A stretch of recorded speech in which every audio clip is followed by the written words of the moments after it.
Hello and welcome to another Weekly 3 with Tony T. I'm Tony Trongone, Superintendent of Millville Public Schools. In this video, we will cover 3 topics.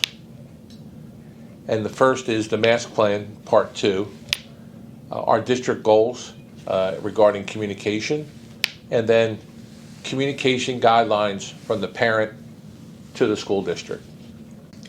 My first topic is a continuation of the discussion of our district mask plan. First, I want to thank the Millville Public Schools community for the support of our health and safety policies up until this point. It has been a process of managing government mandates and following the guidance from our health department and medical experts, all while delivering the education our students deserve. If you're a parent of a student at the Child Family Center or one of our elementary schools, you'll be receiving a form from your school. You may have already received it. As you can see on the screen, this is a mask notification form that we're asking our CFC and our elementary families to return to schools. This form serves 2 purposes. First, to make your child's school aware of your choice to mask your child or not, and this is especially important for families that choose to keep their students masked at school. Teachers and administrators can support your decision and ensure our youngest learners stay masked if you choose this option. Second, this form has information that is important for our families to understand.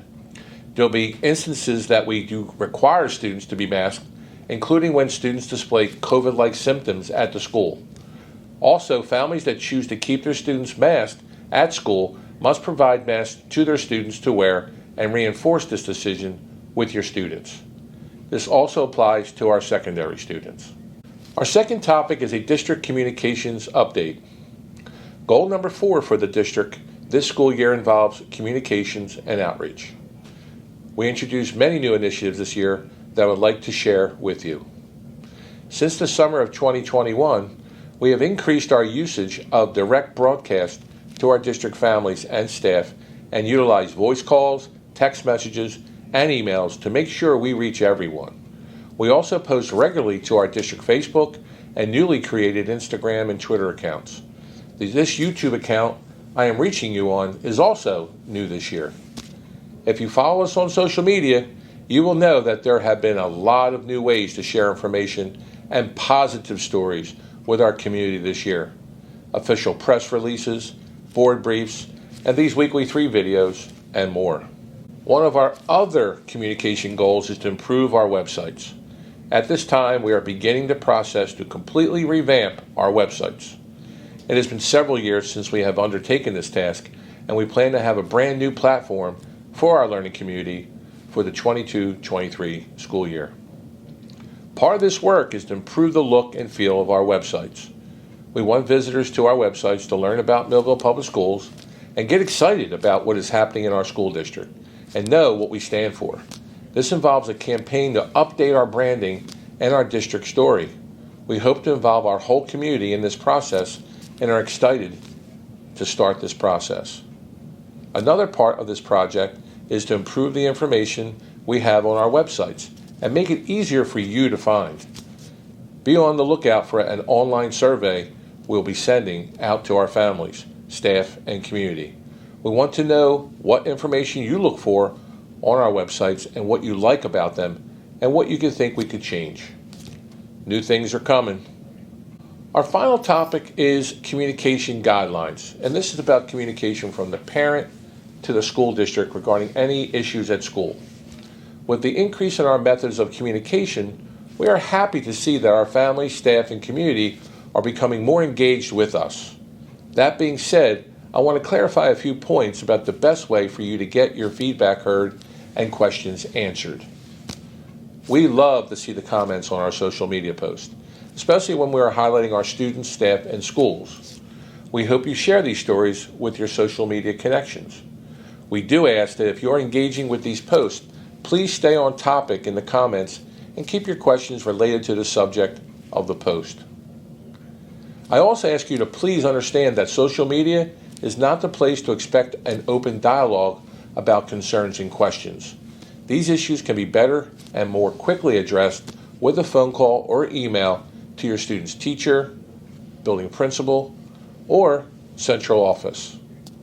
If you're not sure where to start, please take a look at your screen. Your point of contact will depend on your concern or question. If you're looking for information about your students' assignments, grades, or anything related to their classes, obviously your first point of contact will be your child's teacher. Teachers can be contacted in Seesaw or Google Classroom, by email, and by phone if you call your school's main office. You may also reach out to your student's counselor for information about behavior, counseling needs, and certain academic questions.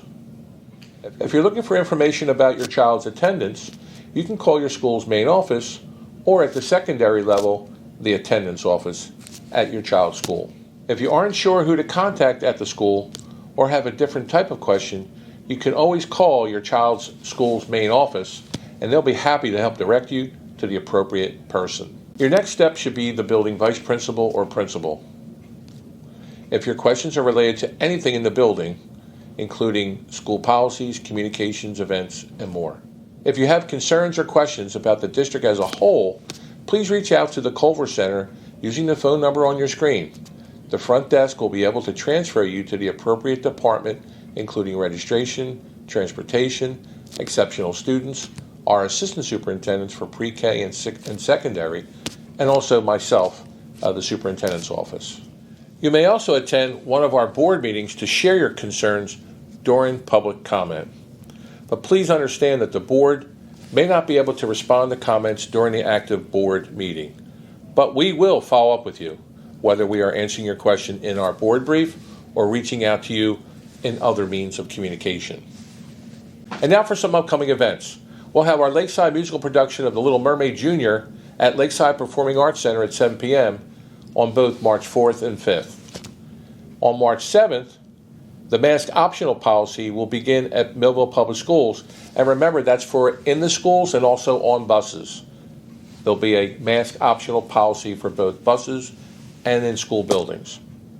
And on Tuesday, March 15th, we have our Lakeside Spring Festival concert. It'll be at 7 p.m. at the Lakeside Performing Arts Center. And on March 21st, Monday, we'll have our board meeting at 7 p.m. at the Culver Center and on Zoom. And now for this week's shout-outs. My first shout-out goes to the students and the staff of Holly Heights Elementary School. And so they were part of our school spotlight this week. And it was also Read Across America, and their theme was Wild About Reading. And just to see all the excitement that's going on at Holly Heights, I want to thank our principal, Mr. Saul, but also Stacy Clark, who worked behind the scenes to make it all as exciting and as engaging as possible for our young learners. And I also want to thank Mary Owens for reaching out to me. I will be there. I'll be reading to your class in the next day or two. So shout out to our Holly Heights Elementary School. Great job. My second shout out goes to the jazz bands of Lakeside, Memorial, and the Senior High under the direction of Lance Bird, Joe Sino, and Rob DeSantis. On Wednesday, these students put on a show for the Evening of Jazz at Memorial High School. And it was great to see them close the show with the song Iron Man. Truly entertaining. Thank you. I'd also like to have my last shout out this week to some people that have invested their lives to the children of Millville and Millville Public Schools. And that's Ron Vinnick, Charlie Brazina, Wayne Engling, Bill Puzak, Coach Tony Serace, and Dr. G. Larry Miller. Having conversations with these gentlemen, I truly am learning about where we've been, because truly, you don't know where you're going to go moving forward until you know what happened in the past and all the great things that have happened in Millville, and some of the funny stories also. But I enjoyed the time with them to learn more about Millville Public Schools and also share in their love of the kids and our school district. So thanks for that time, and thanks for that learning experience for me. And I truly appreciate that time and look forward to more meetings with these gentlemen to learn more about Millville Public Schools. Thank you. And as always, go Bolts.